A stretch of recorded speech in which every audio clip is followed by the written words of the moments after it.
নমস্কার বন্ধুরা, সব কেমন আছো? আমি বেশ ভালো আছি। এই দুপুর আজকে করেছি এই যে আমার গাছের শাক। দু রকম শাক মেশানো আছে, কুমড়ে শাক আর কলমি শাক একসাথে ভেজেছি। সব অল্প অল্প করেছিল তো, আমার দুটো শাকই আমার গাছের। আর করেছি চিকেন কষা। যদি আমি চিকেন কষাটা আমি আমার মেয়ে দুজনে মিলেই করেছি। আমার মেয়ে বললো আমি একটু ট্রাই করি মা। আমি ঠিক আছে তুই কর।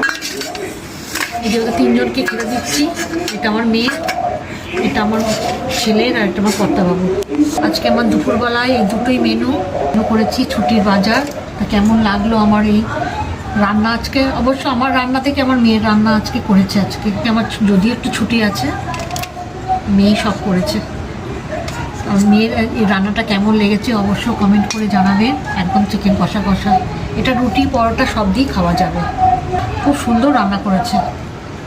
অবশ্য কমেন্ট করে সবাই জানাবে যে আমার মেয়ের এই রান্নাটা কেমন লেগেছে। আমার কর্তাবাবু আবার একটু আলু খেতে ভালোবাসে।